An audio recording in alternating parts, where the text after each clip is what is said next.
to all our viewers who are viewing this video and Q&A right now. Before beginning, I'd love to introduce who Aashna Mehra is, this very vibrant soul who is present with us today. So, Aashna is a member of the investments team at New Energy Capital Partners, a private equity fund that invests in small and mid sized clean energy infrastructure projects and companies in North America. In her role, she performs financial modeling, investment diligence, and market analysis to deploy capital from a $500 million credit fund that will help move the United States towards a low carbon economy. Prior to joining NEC in 2019, she was an investment analyst at Greenbacker. Am I pronouncing it right? Yeah, Greenbacker. Yep. Greenbacker Capital, a leading long-term owner and operator of sustainable infrastructure assets, and interned in Barclays Capital's investment banking division. She has also worked as a legislative assistant to the former Union Power Minister of India, Jyotiraditya M. Scindia. Ashna was named to the 2021 Forbes 30 Under 30 list for energy, graduated with a BSc in Mechanical Engineering cum laude from Princeton University, and received her MBA from the Yale School of Management, where she was a Silver Scholar and Kerry Fellow. Whew, damn, like that's a lot of achievements right there. Thank you. Wow. that was a very generous description. So No, thank you. it's personally it's an honor to have you with Polity Matrix today. Thank you so much for giving us your precious time. So, should we begin? Yeah, absolutely.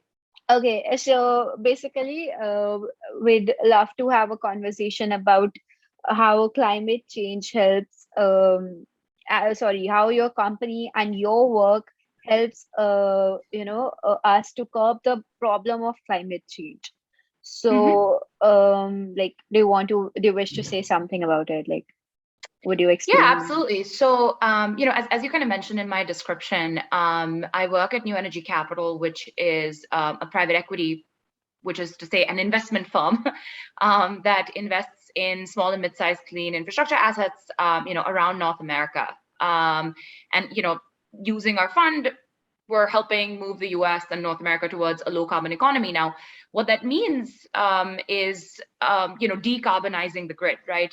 One of the greatest contributors to, carbon dioxide emissions and hence climate change is basically just like energy resources, right? So thermal generation, which includes coal, natural gas, any kind of fossil fuel that's being burned. The combustion reaction will release carbon dioxide into and other noxious gases into the atmosphere. And so that's kind of what fuels climate change. And so, put very, very simply, like my firm is trying to change, generation predominantly, right? So like what sources of generation actually, provide your electricity. They're trying to change that. And so, give money to developers that are developing, say, solar, wind, hydro, other renewable forms of electricity.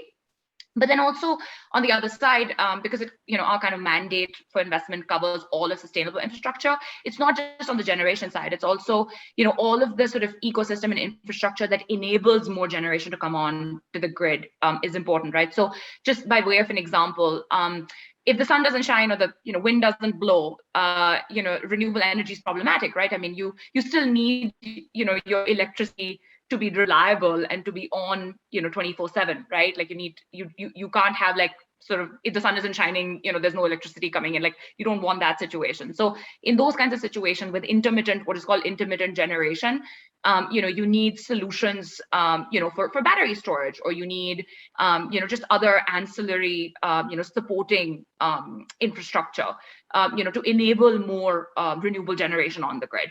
And so those are things that my firm invests in as well. And that's part of my role at NEC. And so yeah, happy to dive into any or all of that. Okay. So, has your firm been successful in investing in one such project, which if you can, you'd be able to share with us?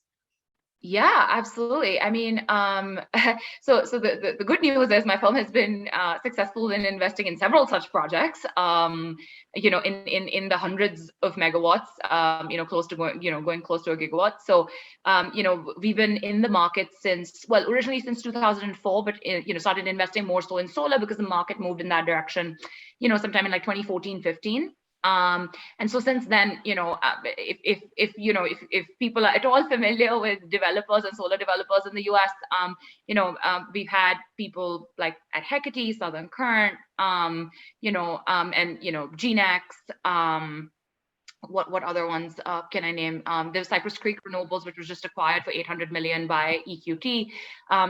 We got into those firms very early days, sort of provided the growth equity to get them to a point, where they became sort of these behemoths that were, developing large scale, utility scale assets, right? And so again, like we invest in management teams and we invest in platforms. So we give money, and again, the collateral, quote unquote, is the assets that the company is developing. But yeah, we're basically investing at the platform level in companies themselves. Okay. And so yeah, so to answer your question, yes, there have been several assets, across geographies in the U.S. So NEC is as I said, North America focused. So Right. North Carolina was like a big market, still continues to be. So the Carolinas are like in the southeast part of the country, and in California is a huge market. We haven't done as much in Texas yet, but I think we want to, at some point. And yeah, I mean it's like we've done stuff in the Northeast. So where we're located, we're up in the Northeast ourselves. Like our offices are located here. And so, we've Maine actually is starting to see, that's one of the states that's starting to see a lot of, activity and sort of, a state mandate for renewables. And so again, like all across, like, all geographies. So it's all of North Okay. America. And yeah, we've done several. So, has your company been successful in investing in one such activity or project in India or in Asia? Like, So unfortunately, no. That's because it's just not in our investment mandate. So okay, we just don't look at those geographies because our so just to give you a sense for, like, we have investors capital. So we have what are called limited partners or LPs that give us money, like give us dollars to go invest. And we tell them, okay, this is like the universe of opportunities that we'll invest in. And so it's a defined universe. So our universe is defined as sustainable infrastructure in the United States, or in North America, I should say. So North America includes Canada and the US, basically. okay, We haven't even like gone to like LATAM or Europe, let alone all the way out to Asia. Again, I would love to see that happen. But I also joined the firm a little over 2 years ago, so I'm still a relatively junior person. But hopefully one day, I mean, if we raise a fund around that, and maybe we probably grow, hopefully we grow into that. But right. as of now, that's not something that the firm has done. Okay, so now like talking about the general notion and the ideas that go around climate change. Do Mm-hmm. you think when it comes to climate change, it's not just the issues that are related to climate change, it's also people who belong from lower economical stratas, they face the extremities of climate change way more than people who'd be in a much more higher strata, economically speaking. So, do you believe Mm-hmm. that is the case? Yes, absolutely. I mean, they feel the disproportionate impacts of climate change. And by that, I mean, what is climate change causing, right? I mean, it's essentially greater frequency of extreme weather events. So just to give you an example, like very close to where I am, right? I don't know how many people in India heard about Hurricane Ida happening in Yeah. the Gulf Coast, right? And then, of course, New York and New Jersey and sort of the tri-state area are getting very badly affected by that as well. So just to give you an example, I heard that the people who passed away in New York, because I don't know if you heard, there were deaths of people. It was basically just, there were some landlords that had illegally put basements in their buildings, and so like people who are lower income and couldn't really afford sort of the exorbitantly high prices of just New York rents, were living in these basement, like these sort of these basements that were illegal, and these are the basements that got flooded. And so there was just this flash flood, and those were actually like a large portion of the deaths that happened, in New York. And so, that is just like anecdotally one example that, we can think of, but it's absolutely true. I mean, it's even true in Louisiana, as I said, like where Ida originally came on the Gulf Coast, right? In the southern part of the country, it's like all of the people who could afford to leave left New Orleans, right? But then there are the ones who stayed behind and like, I can't afford to leave. I don't, I work here, so I can't afford to just like up and get my car and drive somewhere because we don't have another house located somewhere else. So it's absolutely true that climate change, and then, as I said, just increased frequency of weather events, extreme weather events that result from climate change disproportionately impact people who are underprivileged. Well, here's to hoping that people like you, there are several people like you who are aware of this, issue, this very extreme issue, and will be doing something, hopefully be doing something in future. So Yeah, no, I mean, I another, think that's, yeah, yeah, sorry, no, I was just going no, to say, I no, mean, no, I go think on. that's Yeah, the reason I'm very excited about my job, right? I mean, I work in investments. I'm a numbers person, and so I like finance. I love that aspect of my job, but I think what gets me up in the morning is not the fact that I'm going to be working in an Excel model, right? I mean, what gets me excited about my job is the fact that it's going to fundamentally have an impact, right? In some small way, I'll be able to drive, change through my work. And so that's why, I get up excited to go to work in the morning. So, can't have it better than that. done. That's something. Okay, so another query that we had was like in a very layman term, what according to you are the three main steps that needs to be taken by the governments all over the world to conserve natural energy resources? Yeah. I think, I mean, there are a few things that, again, I don't know how realistic they are, but I would love to see happen in an ideal universe. Right. I think, and two of the things are actually kind of the same side, two sides of the same coin. The fossil fuel sort of, industry, the natural energy resource fossil fuel industry, has traditionally gotten a lot of accommodations and subsidies from governments around the world, right? Their extraction has been encouraged, and again, like the fracking boom in the US is a direct consequence of that, right? So I think just removal of those kinds of subsidies, that don't incent that subsidies that are incentivizing people to extract natural resources. So I think removing those. As I said, the second one is actually some kind of like carbon tax or some kind of like social costing measure, right? Because right now when you think about what is an affordable form of generation or what is economic, quote unquote, you're only taking the dollar amount into sort of consideration. At the end of the day, you're not factoring in the cost of like, okay, if this is producing X amount of carbon, it's going to produce climate change and hence going to result in this much damage, right? So the social cost of actually extracting the resource is not factored into the calculation of a cost of a resource. So I think that's incredibly important. And by the way, this is not just for like natural energy resources as in like fossil fuels, but also important for for solar, for wind. I mean, there are so many conversations about the supply chain for batteries, the supply chain for solar, right? So I think all of those things need to be factored in. And so when you compare like one technology to another, you're not just taking into account what is cheapest, but also what is environmentally damaging versus not, right? So I think that and there are frameworks around that. People have done work around this, but I don't know, governments haven't enacted too much of this stuff.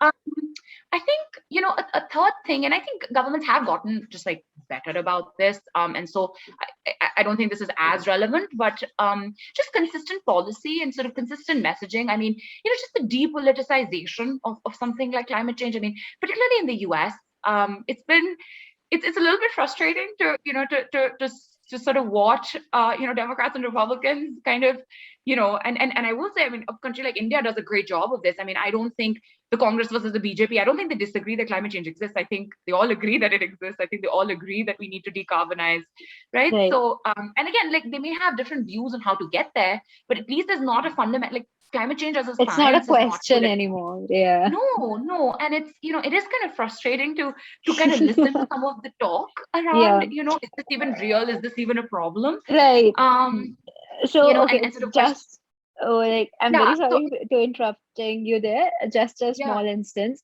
I've been yeah. handling the social media page for the climate change Polity Matrix on Twitter. So it happened to me around 5 to 6 times that I've posted a tweet, and there's just some random XYZ person who is attacking me by saying, "Dude, why are you wasting your time on climate change? It's not even real. It's just some made up theory of governments and everything." So it's just, as you said, very frustrating.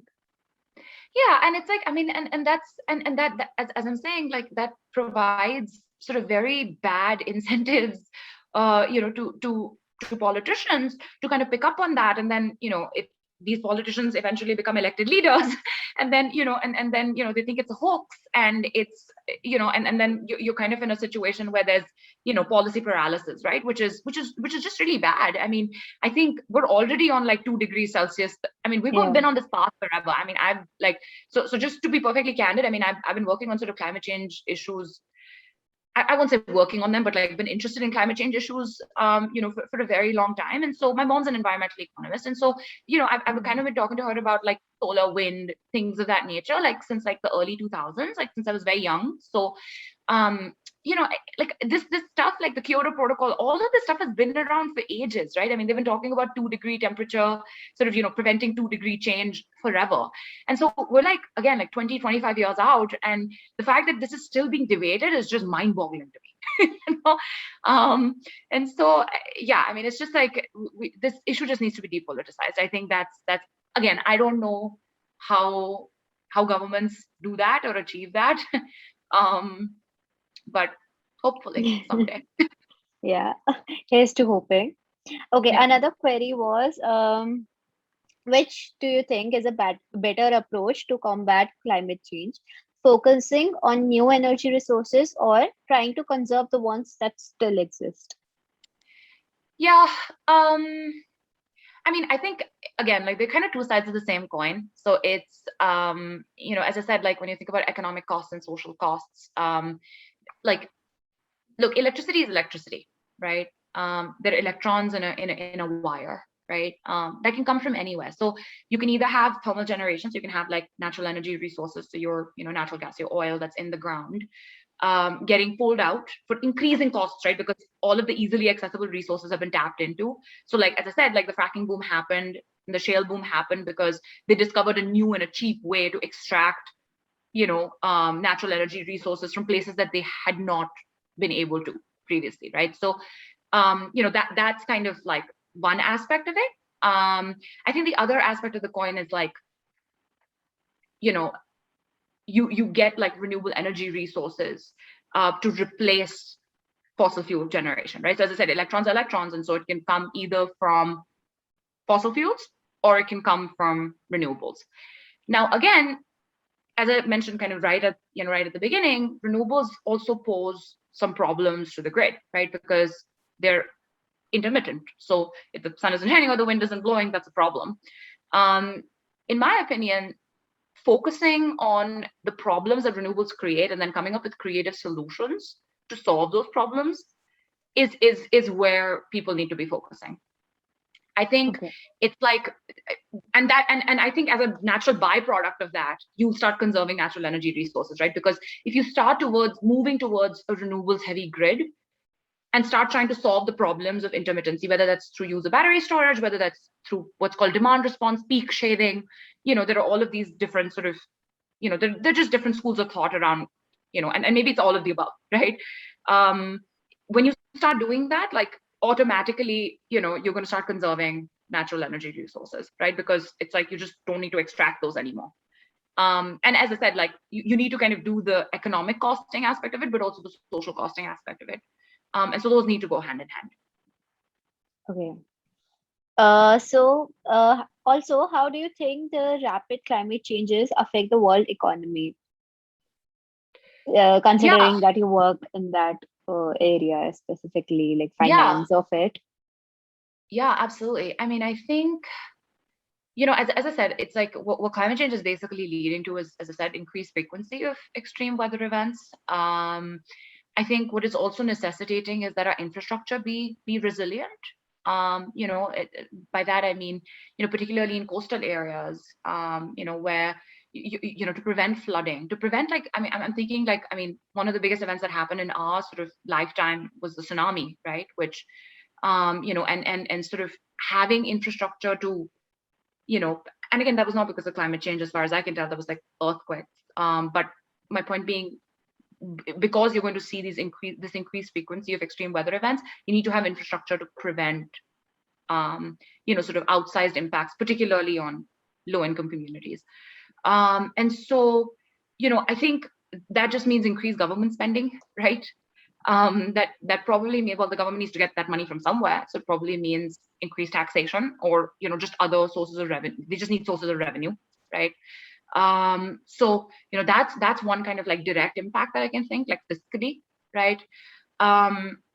Another is, if you start to kind of see just industries break down. So I'm talking about, like, like the fishery industry, or just economies and industries that rely, at the micro level on sort of natural resources, right? Rely on the sea for their livelihood.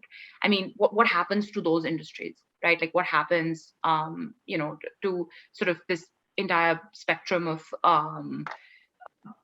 sort of people who rely on natural resources, on such as like seas and oceans, for their livelihood. So that's one, really important thing to think about. I think other ways that it could affect the world economy. I mean, I'm just like thinking out loud here, but there are. Yeah, sorry. Yeah, go. Yeah, no. I was just gonna say, I mean, there are just like when you think about all of these weather events, and like there are like very real people, who are dying, or whose families are sort of altered in ways that just you can't reverse, right? It's just irreversible damage that happens to just people. And what that means for just sentiment, right? Around, like, if I like think about it this way. If I know that the world is going to end in like 2 years, do I really have incentive to like work? And do I really feel motivated to, like, it's like, oh, like, I'm like, the world's going to end from climate change anyways. Like, what's the point of like doing it, right? But like, economists talk about this all the time, that sentiment has the the ability to really sort of just move everything, right? So it's like when you're in a quote unquote recessionary environment, people, like, it's just like negativity, right? It's people kind of not expecting the economy to recover, or just expecting the economy to look down, and then in that process they kind of make it happen, right? Because it's like, if like they don't consume as much, they save more, right? And so these second order effects happen. And so just something to think about, right? Like, if I like what keeps the growth engine going, and what keeps sort of GDPs growing, is that new people, motivated people, are sort of young people are coming into the system, are like working, are hoping for a better future for themselves, for their children, and so on and so forth, right? And if the cycle can very easily turn in the opposite direction. And so if you start to see kind of this alarmist news of like, well, climate change is going to finish us off in like the next 50 years, it's like, well, what's even the point, right, of continuing to work? So sentiment it plays a huge role at a macro level, right? And so just, Definitely. yeah, on the world, on just like the world economy. So again, this is just me thinking out loud here. I'm sure there are some very important things I've missed, but that that more qualified people will be able to answer. But Right. off the top of my head, these are the things I can think of.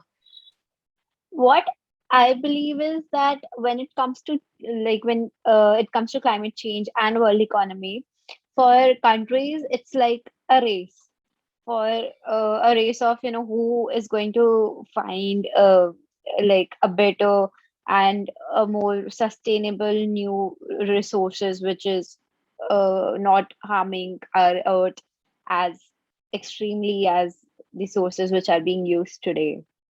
Hmm. So yeah, Yeah, that. yeah, for And sure.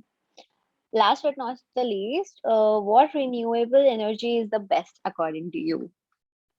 That's a hard one. You know, I don't want to say one is, one is better than the other. And the reason I say that is that it is so completely geography specific, right? So up in the Northeast, just to give you an example, we've had a lot of wind resources, right? Like we don't get a lot of sun up here in the US. Our winters are longer, so the wind speeds are higher. So wind has just been, traditionally more viable. It's completely flipped if you go to California or go to like the desert in Arizona, right? So it's like very sunny, just like huge amounts of insolation. So solar just makes a lot of sense. So I think it's just very, very geography specific. And then you like also community specific, like as I said, like I mean, we're putting assets in the ground, but like there are people like living around it. And so and then there's kind of the environmental consideration around it too, because even like wind farms and wind turbines, like when they're turning, like there are like birds that can fly into it. And so there's like just natural kind of bird migration stuff that gets affected. So there are all of these like different sort of levels, or Pros and cons just to different all. factors that you have to Yeah. consider when you're thinking about, as I said, electrons are electrons, right? So you can put various different kinds of resources to generate those electrons. And so it's really kind of thinking about where, like, what kind of resource makes the most sense for a particular area. So I wish I had a clear cut response for you. I think solar happens to be the cheapest new resource, so I can tell you that. But utility scale solar, I should say, is the cheapest form of new generation. So um that's where the market is right now. That's what everyone is super excited about. But who knows? I mean, I think there's so many other new technologies. There's renewable natural gas, there's hydrogen, there's just so much like happening, even on the sort of the technical innovation side. I mean, solar is kind of hot today, maybe it's not so hot tomorrow. So it's about and then also it's important to realize that which technology is the best may not be the same as the technology which wins the race to market. So thinking, what I mean by that is, like, you may have like a really, really good, efficient technology, but then if it is not commercial, right, if it's not commercialized at a good enough pace, or it doesn't sort of grow at the same clip that an other technology did, even though that other technology is technologically better, because it's not as commercial, it'll have a harder time sort of making it through, right? So as I said, like, solar may be quote unquote inferior to a lot of future technologies, but it's definitely won the race to market, right? I mean, everyone's like building it. And everybody, like, people understand the risk profile, people want to invest in it. So it's happened for utility scale solar. So again, it's like there are lots of factors to keep in mind, when thinking about which is like the best and which is like the Right. best to invest in, and things like that. So not a clear cut response, but hopefully gives you a sense for the complexity of that question. Right. But like as you said, solar may be hot, like as it's hot today, it may not be as hot tomorrow. But one thing is for sure, that Earth day by day is getting hotter. So like we need to, like, someone needs to come up with a solution very quickly, because otherwise um the next to next, or like the upcoming generation, even us, are going to face a lot of issues that directly or indirectly would be related to climate change at the end of the day. So Yeah, and I think yeah. the only thing I would caution on that front, like, and I agree with you. I think people need to be thinking about this. I think it needs to be top of mind. I think there needs to be urgent action on this. Having said that, I really sort of, I like, particularly because tech as an industry is like believes in being disruptive, right? And it's like, and I understand that. I personally think that the energy sort of transition is going to be a transition, not a disruption, if that makes any sense. I think it has to happen in an incremental way. Like, I don't think there's going to be like this one technology that's like the panacea that's just going to address, it's like, okay, we have the solution and it's going to happen. I think even expecting that is a little unrealistic. Just personally, this is one person's opinion. So I think it's going to be a transition, and I think it's going to be gradual, and it's going to take people chipping away, like people, like developers, like the ones that we invest in, kind of chipping away, doing the hard work, and sort of, trying to sort of, put more either solar in the ground, other renewable resources in the ground, right? So it's, as I said, like, I don't think we should like just sit around and wait for like this one technology to come up. I think, as I said, like, we gotta incrementally keep working. Maybe there is one technology that comes up that's like solves our, the world's problems. But until and unless that happens, like, we need to keep working, in an incremental way to get where we want to go. No, So yeah, just something to keep in definitely. mind. The transition is a transition, not a disruption.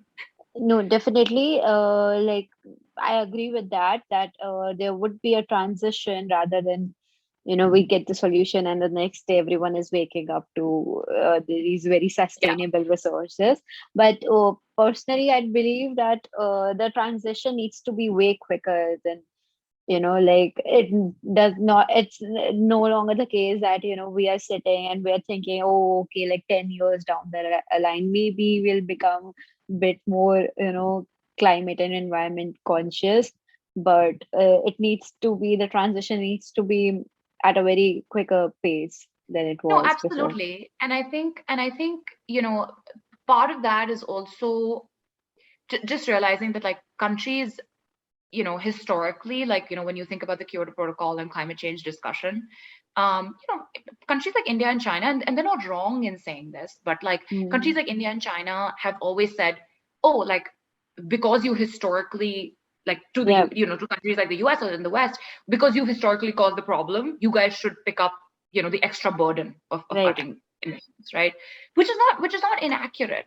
But I think we've also gotten to a point where We cannot afford that, we can't, like, yeah, we yeah, can't afford pointing definitely. fingers at each other and not accepting our fair share of the responsibility. Also, it's important to note, like, when I'm talking about solar, I mean, solar even 10 years ago, like, and this is like, again, in our lifetimes, right, it's become economically viable, and it's like, as I said, it's the cheapest new form of generation at a large scale. Right. um so it's like, that change, like, that economic change has happened, right? So like India and China, like, should think about like leapfrogging, right? Because it's like, okay, like, we don't need to develop in a dirty way the same way that, someone else, some other country Right. developed, right? Like that entire argument of like, oh, you've developed and you can't tell us how to develop, that was maybe true, like, as I said, like 15, 10, 20 15 years years. ago. But Yeah. it's like with solar becoming as cheap, like, I don't know, like, again, like, maybe there are people smarter than I that can explain this. Why not leapfrog, and why not sort of decarbonize your generation from the get-go? Like, why even build a coal plant in India today, Right. right? Again, I know what the people are going to say. It's that solar is not reliable, right? So you need what's called baseload generation, to provide like 100% supply of electricity. I mean, India wasn't even fully electrified until a few years ago. And so, so those are all, again, very valid arguments, right? But it's like, that's still like, that's not solving, that's not solving a problem. It's Hmm. it's like Right. just excuses on both sides. And as I said, like, finger pointing on both sides. So I think it just, people need to get past that impasse, I think, and I guess it's easier said than done. I mean, I Definitely. completely understand that. You know, Um, yeah, like, definitely, like, these issues, they are there and they will remain there. But another aspect that is, preventing us to like, not so pinpoint fingers at other countries is the economical condition of our country right now. And yeah, and the pandemic then happening, so like, every aspect of it, when you like consider it. But you are definitely right, like, there's I mean, it is, how do you say, it's a justification they're mhm. trying to put forward, and they're trying to, like, mold it as an excuse which we can no longer afford at this point. So definitely. Yeah. And I think, I mean, again, like, I think also, going back to the responsibility of Western nations, I mean, again, because they've been maybe the hub of technological innovation historically and have been able to get solar and wind to this point, I think it's high time that they started sharing that knowledge, right? I mean, that technology transfer, that knowledge transfer, Right. needs to happen, right? Whether that's, development of wholesale markets, right? Because the US is like just electricity market is just so much more evolved because it's been around longer, right?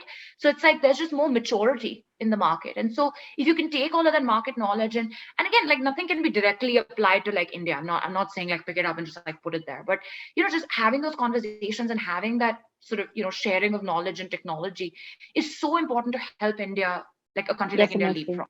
right? Definitely. So again, I hope those conversations are happening. I'm Yeah. sure they are. As I said, there are people probably smarter than I Between who the are right doing this people. already. But Yeah. No, honestly, it was an extreme pleasure to have you here and, yeah, no, happy to to be listen to here. your views. I know there were a lot of like a delay in all the plans and Yeah, we everything, went but back and forth a few times. yeah, but it's so amazing to have you here and like so insightful to listen to your views.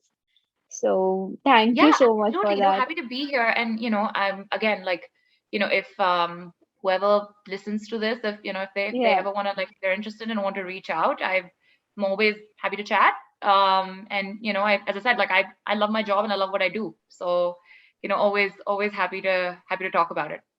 right.